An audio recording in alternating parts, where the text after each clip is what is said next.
Bismillahirrahmanirrahim.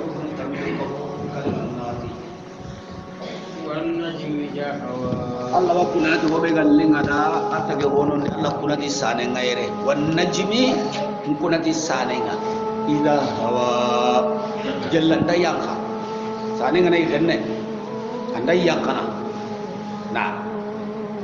ma dalla sahibukum ma qawa aga kapalle makima sankide annabi amma sankude wore ko ti sankude nyan wa ma qawa ama sanki kana ya imena duzi ki kandante na nya sankinte na gawi kenni sankinte nya ikebe ga simana ikandante dol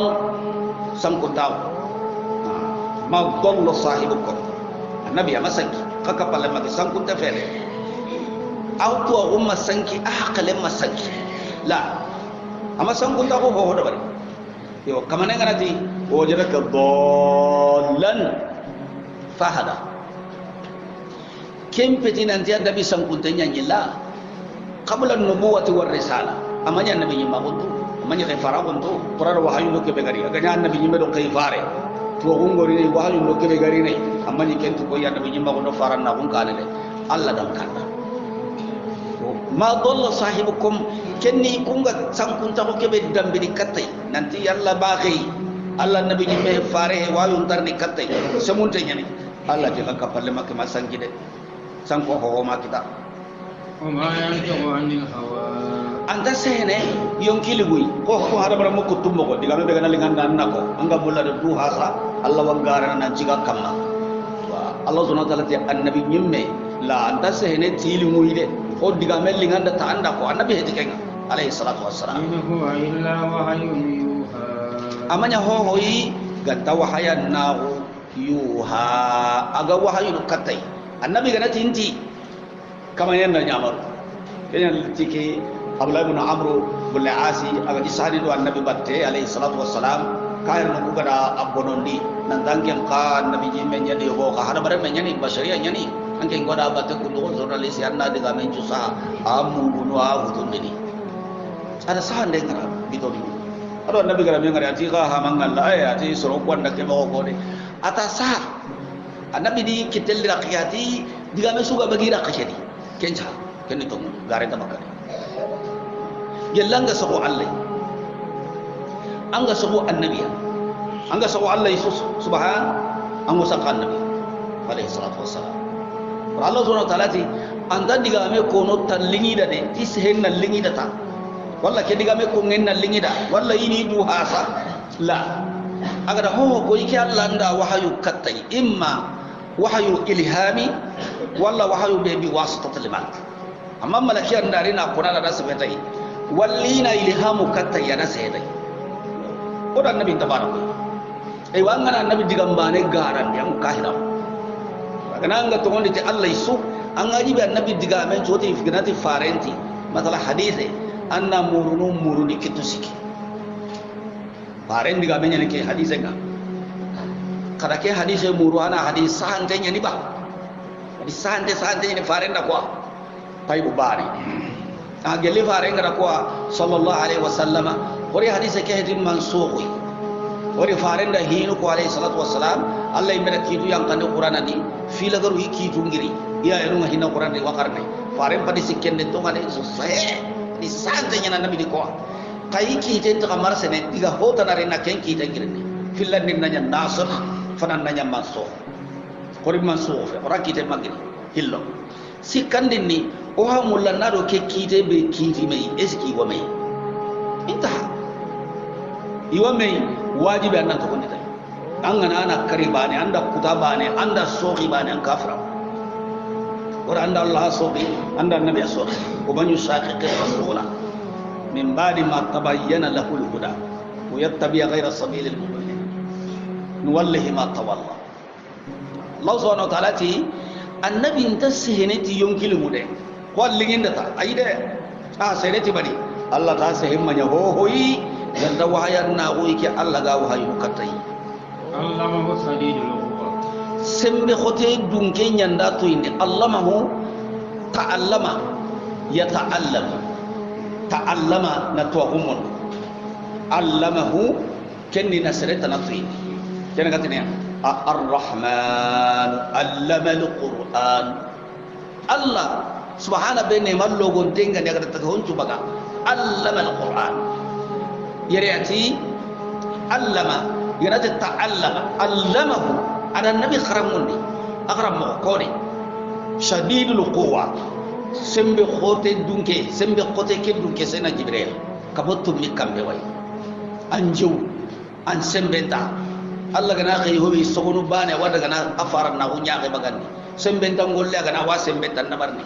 الله يمسيدي تا سمبنغا يريا تا أخرم مقوكي هو بيغا تو إيغا تو ممكن هو بيغارينا تنجي النبي كني سمبي خورا دونكي كي كي سينا جبريل أسمبن قوتي ذو مرة لغة تفسير الهلي ذو مرة نريسين دون كأن ذو منظر حسني كأن سيدنا جبريل أزجيان شرني أفاين دين شرني أصوران شرني مرة عربين قلنا اللغة نغدي يعني قوة ذو قوة سمبي قتل دون كني فاين دي شرن دون كني نرو شرن دون كني فإذا سنين القوة يرمين راسم بين قتني كنا مخان كتو راسم بين مخان كتو شديد القوة أسم بين قتني ذو مرتي فانكا ممكن فانكا أي سمبين أي فاستوى أنيرو النبي دو تاتنغا كنا النبي كذا سيدا جبريل غري ملكيان شوران دينغري تانو كهيلبه أنيرو يملكيان مغون ديالو كم كتو ميكامده فارنا وركونو غاري تانو كهيلبه عليه الصلاة والسلام كنداني awati kara ngalu fuqi tatte Allah a'ala awru indagani hari hira wahayu ngari annabi aga yanka tahillandi aga yanka gideke aga yanka gare ke di gidu ko hillina ga ati gangonde xanne di gam idi kane hay ima sere wari idi tayem bay ma hori ibari ino gem bay ima annabi nyimenti halle hay iko si kam mafai ati la sayyidina jibril wani ho ga kamuke ho giro kamuke na kaya gani mengutu na kamuke hay biya ga na jibril bana na sudi kamuko to mi kambe ala subaya saddal ufqa kenna gara ngari ara ngari nginyendi tabane kenni ketayi ko na ngari kamundi tabane imalaki am ko ndo kenya la ko tenju sena jibril ni hadamare sawra jadi ta gabe anari dihayatul kulabi farin sahabanya alayhi salatu wassalam النبي قبل كان قيد مقصري سريعني قد أبدو رجعتني أبدا إيرا مونج بنتين يعني يقبرن تين يعني أجي بنتين يعني فارين خلي حقتي قبل أجا خيري كيس سبورة سينا جبروليني آية سوراني حقتي قبل أن سرني أدو فارين كتاعونو والله دعا مثلا والله نارين الله كمان دعا إنا سيما كني يقوانا نجي سينا جبرول عليه الصلاة والسلام إذا الله سبحانه وتعالى جبريل فارين كرمه agar diga besok ko neki Allah na wahyu ke tayo sena jibril adalli kay qarab mo ko ndo allamahu qarab mo be gara to indi sadidul quwa asem ben ko tanyani zumirrati angara hasadi sembenga semben dunkiani zumir asma'il khamsa yurfa'u bil waw wa yunsabu bil alif wa yuzarru bil ya yana fi mahalli rafi zu mirra semben dunkeni fankan dunkeni mazumir rati ngari sire dunkena sewranda ngaru kensreni fastawa anyero annabi daga anyero imalakiyan sewrandi wobbe ko fugale ala kenda jawa tattenga ya annabi do kamunda fare gali memutu da kamun pai aya gango ho sena jibril wali summa dana saga tinto annabiya anda tinto annabiya fatadalla atallan tinto amala kiyamake fare alayhi salatu wassalam hari kamunga jirinai maga tunu nanti jibril wani mallaga hakla tagen kinni annabiya fakana sayna jibrilunya adu annabi na qaba qausaini bundange manati tangharem pillo lanyala tamme ngaroro ignati tamme soni kangannen kenni sollenye ina megen taga nanya bunnenga na sodai kenya ni tamme soni kenni ignati gawalle kenni megen duronye tamme ke khare mege bere barakatenya ni nakatu ko be gillenga ni na so men cheke to ni nanya tamme son gona tikenda gawalle ko me gati tamme me kenya ni gadda barni ko ya nga tammo koy na soti sollenga ken tankare aga ngabe serancige mana konto sere gille cigendi ana homo sere de pencigendi tamme ni kenya ke angana ken kenje tahillo ado sena jirono qaba qausaini bundang kare pillo kencende ado sena jirono adi kabo kutumi kambe aw adina walla tinta ken anta kenyi me bakka na yere kundu sarhu nondo tarikh nondo sufi dungo hubenu rondini na kengariya Allah ghairu sahih ikunna kenya ke tafsir nanti atinto Allah ado Allah na ganya ne kella umuna Aisha ate hinu sikki wadi sere so kada kungwa kama ngagara kumbe no sikki du bar sel hundati iwa hontu hobe ga umbana di kai buntu ana garante serebe ganati farendal langari irbe ndati farendal langari angar kama ngagar ka so be gango ko kris ko re garam ma ti farenda ko ndi ay sayya ti tayagun Allah tayagun nabi adi farenda kem ko ndi ay sayya tagati ay sagara tirindi ada farendi na Allah walla kam mo nuru duro nyani malla wari de yabo adi farenda kem ko ay sadake timme ada ay san nene na kem mo ndai ka dalla ngari kunni garonya serba bukan tasqam Allah intan dan kato qallai intan dan kato ko faren nagara ay sada na ay sa jamba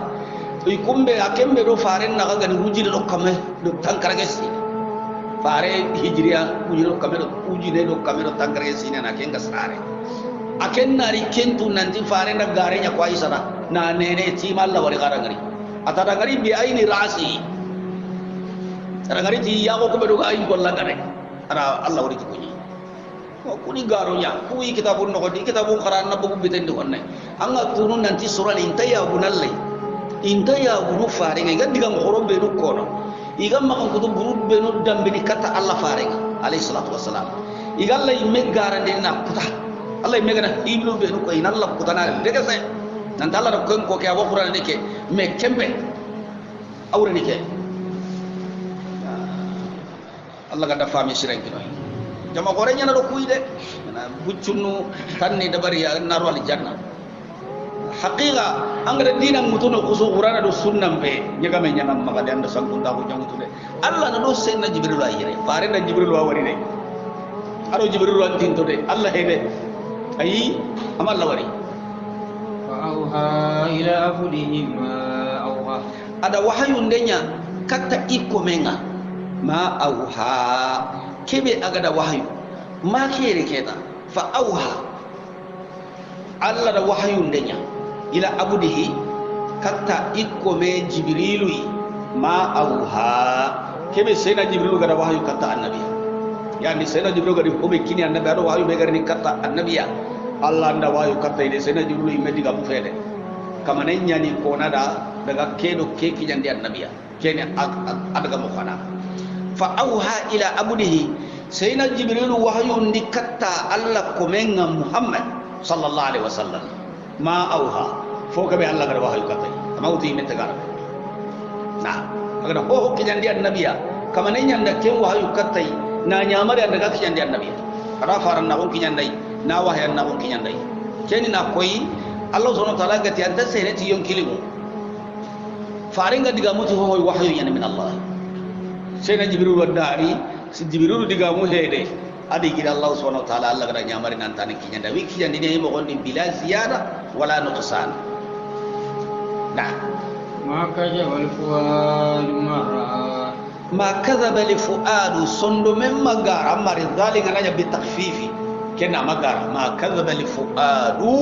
sondo me ki magara mara ko be annabi gada ngari tama wari ngurondi annabi gada kamundi ada ho wari de akaba ko ngabe ngari de Allah do ho gabe ko yide khasul do meke magara agada ho ngari Allah da sutu ha haklendi na haklen to khasu kamma anan katta sukko no imo on anta dangini hoyi ama ho ngari ha indi bure maga haram poro bure maga kanu bure maga khaddo bure maga qur'an maga kutuno la ma kadhaba al-fuad sondo meke magara agada ho ngari ti ya kake sondo meke da kentigiti na mara aqlen to kadi na kinyandi ko ngai mo kadi فتمارونه على ما يرى أغنى النبي كتنا هون كما قال غري ليس الخبر كالعيان النبي قال كيف غري تيا غينا النبي يمن لو كيفارج صلوات الله والسلام عليه واجمعين الله بخبار يكون اسودا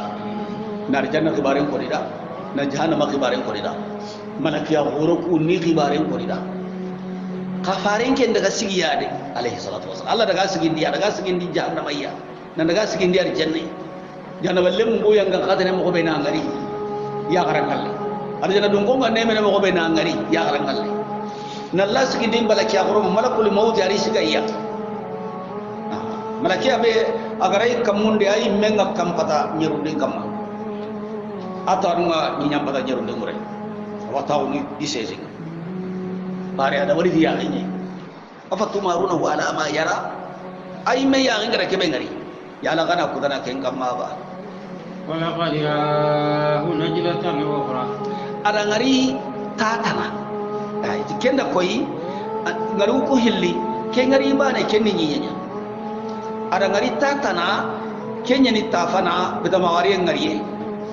ada ngari yang katatana nazlatan ukhra yang katatana sena jibril gari amara kiyam mogondi kammonde ado farenga kinya sidratul muntaha inda sidratul muntaha kempe nyiten noko ari sahihun ni bukhari noko nanti sidratul muntaha kibare suba gille kammonde kun kempe nanonya kibare suba gille tinginya nga ko ka kempe nanonya so yenna walla buhamu yan to ya la fare aga kempe nonya ba yogo tikia yogo Allah da kibare jokina nonya mereka bisa mengari murundi ho kinai hadis nungo kelli tini targo nungo ko warti nan dalla rasu kinai no hillan nunti abadan adangiya abane na ke frosere de sene jibilu ken ko ni kembe nonya wori ken girti nyi nya ado tunji ndana suga girti nyi ngi siratul muntaha kun kandan annabi bane andani gemundano tananugri gemay hobe ko girti kamunga nawtu dan daga Allah gada kembe ni no be ko anga kenyina al isra wal mi'raj aga kemba tam panjina nam kosi ida Allah subhanahu wa ta'ala ti inda sidratil muntaha kembe ni titingen noko kam pato nyeri kana nyamelewu ititingen ngano kembe nganyano nyedu hobe ga griti nyenga ado hobe ga griti kamunga ati non kai sena jibilu ga kinyano aro fare sallallahu alaihi wasallam yiren ka anyoro yi malaki amoge Allah nyamari ani malaki en chawralli ado kamo kutum ni kambe fare nda wari non kai yare na indaha jannatul ma'wa ati yumkinun kahuran al jannan ka al ma'wa ka ma'wa al asad hada bare men bekirra angarari annan de benya kala de angarari de benya annan kan jamur angarari kan de annan ko kan jamur an ko bianki ni halle no angal la hine tawra do sawrabe no nyani ma'wa hari gundo ko ana sokke njurni nan wagge mun da ko sakal jannatul ma'wa Allah kuma surun yunkinu ngodugo nak kahume may nugube nan la hiyeno cengal jannanka atana nunya indah sidatul muntaha no kuma jannatul ma'wa ananonya yaqsa sidrata ma yaqsa birambe aga yitti tige ke khufari ni asidrata sonun kon na khiri fanna birambe aga fatige ke khufari ni ma yaqisha kebe ga khufari ni ya nabi ga ke sidratul muntaha itti ke an na fai malakiyan buyan nyankana malakiyan buyan ngagili ko yelinyam buyan gatugini mo ko yelinyam buyan ngagili malakiyan ga bayenda malakiyan ta alhalai inta mo koy inta kanto mo koy inta sawray inta giye kulurun dambe nyanto koy te ke ko farni kuluru kulle kuluru binne bi ani ajami ani way nonen ndam manyan to koy te ke ga yeleme Allah subhanahu wa ta'ala ga kaba kono be ko yan nabi bi tama wari mo ronde ragila kameni idi yaghsa asondo be kema trompede ama gara de aya ngara kebe ngari sondo be kira tigiti nan to kadi ara wala kameni birambe aga itti tige ke ko faare ni ko be gara ko faare gel la kaba kono ma jaa'al basar wa ma ta'a aya gemma mile wara ngana kaba ko to hingari yaga gabo buru anya ken na dangi ko nan na howari khasro hilli sikya gani hono howari kaga da bugo inda ko anati ke maken kursi da ke wore ke make bare kursi qafaren da sungariya ho gano aya ke mam mile nan dangi hari bani wa ma tawa ama qibrandangi hoina ho hayi buruga maganya nya ga ngure hoyi kempe la fayi en qibrandangi ko kenya angana hompai angana labata anya ga bagari kenya la ngana dalla fayi ni buru awanya nam ma hoda nai nanya ga hitikebe hayi ndi buru ngo kenya na la atike kama nabi kita de ama dangi hayi ndendi ma foki ga nya ya ga ngure hoyi na ni kempe Allah subhanahu wa ta'ala kunno qae na رغدنا من آيات ربه الكبرى فارن غريا de kewrodi ketrende di ikaman kai hinu mal kubra muannasul li kunwa al kabir kenni muzakkar muannasul al kubra ada kai khuru ngare ada janna ngari ada jahannam ngari ada malakul maut ngari malakul maut ya gara nyaga ati malakul maut ga dalla masala ngatan ke ngaire kita bure kun nanta gilang baten anna yogiro laga kam ko nan to hoye tayi agar dalilun ju ko ya nabiya ati malakul mautida ina mulla ngana yogiro laga na ngana surunyu killa laga na anga mo ko be anna du ko ya kun al tarihin ni malakul mauti nyamulla nambara Allah subhanahu wa ta'ala da nya ni rasil tay karam ko be khana ngara hobe nyaga nganya ngana agar du ko ya nabiya batte ni na du ko ya surang ngani kebe annabi khitiyat dirat aga tini nya dalle yi nga sena jibril dara e malakul maut ngalle ta to no yobbe tan ko na ngari na la gabi ndingira malakul maut ngari awara mo ko gena ken tu garen ji tinu da ko bati kere kam mon de ni ku ya de jibril wari ka ne wala kam matakke o kala garen ke ken ga wanga kara ko ta so ken ga kam ne serebe ga jibril sena jibril yi metta ken ta kam matakke ni dayi ke kuyi daga kabun da ne kabanenda jibril wari kane na kam matakke mo ko ya kam sai da jibril takke ta kam matakke ngara ke mo ken mikail wai Allah subhanahu wa ta'ala ti oda kayi gabin ko ya nabi aran ke urun terende di kun qoronya ni de da malakul maut wari na jahannam ngari na rijanna ngari na butu ngari na israfilu ngari butun tawon tan wara kan na malakiya qoron gabe ngari na lim malakiya yi akarawane ke di galasinya karawane ke di imbeja imbe keta galasi ke kajana galasi keta imbe ke karta na kholu ngari na fam qoro wari agar ho ngari anase na jibril tirindi Allah subhanahu wa ta'ala da nyamari ana kem pata panjara Allah subhanahu wa ta'ala laqad ra'a muhammadu ngari de min ayat rabbihil kubra Allah kayhi khoro adi yogonu wari de min ba'du min kulli malaka ko juware de kada kaba ko khora gabe wari ake urunga shi yana gondi أفرأيتم اللات والعزى Allah subhanahu wa ta'ala ti afara'aytum arabin qanna ni zahiran dunya aga ngariba afara'aytum aga ngariba lakin amana man ikhbiruni lata munonyani iti lata kana rajulu sere nyino jahiliyan ni yalli suru samantonga kana yalutu sawiq alhaj hijnu ko birenga nakinye yalli ganni tele hijiya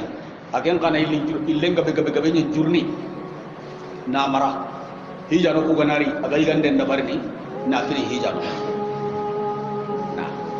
ke sabu daga kara aga ni ken ndabarni no be gidin dunga be karanga ikusa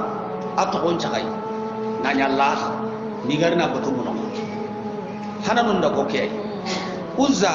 aga ni munonye kumununu hilli ina makka do taifa ni matta kenya ciki annabi fatu makka nganya sanata 8 hijri annabi ga tawo alayhi salatu wassalam ada khalbun walid girindi munon da ga sudo munon kompe sugani ada sere girina kuren kiranga ana daga munon kompe ke kara wori dam ku munon palasim idda bari tunyanyi gardi munyaniya sarawer munyaniya sarabe ga telle muno bati kaga telle jurandi kaga telle kuindi kaga kunjuro nyilo kunyana ma godon koy na kayina waraka kane anna kundo ada barni anga hobe kinni khalis nyagani tamise nyagani kursi nyagani ada Khalid sigu bonde ngeta hana idaga na kompe ke kara Khalid gari atanda mani ngari ati ba ho ngari khoda nun kara ati ya bano kayla gana ada sigu munyille iga daga Khalid ti iga ka hambo siga ille katan nun na kompe ke kara jinna ya gare mbogu ay teke qore teke nya kasinte do imme ngaga karnya ganya juram tuna jurumi men kama Khalid ka hadda ina kan nan agara mo ko annabi da tan da non karasasa no batirano ko ko ho jinna gahe jalli yang amari wa khibaru ko kuni batinia 100% hus illi sunyi baina makkah wa taif lata wal uzza allah subhanahu wa ta'ala ti anda muno gore lata ngari fara'aytumulata wal uzza wa manat anda muno gore lata be ga batta adi muno gore uzza be ga batta ado manata kumunun siki satal ukhra kuni sikontana na lakum jakaru wala Allah subhanahu wa ta'ala ti ikhbiruni afra'aytu lata uzza manata kadin khibari kumunun kunno kuda kamali ganga ko kitabillah iya silinga giri hobe itu itani sule silini sere suruja wori ganni ni asere sere be gana karata hari kelenge ke jalan walla iga khabara subata iga telelle memure iga daga wori jaga mure ti ko musul ko khabara nyadi wali be agani Allah batta an kana Allah battu ko suhunu ni nyaana ni me dabari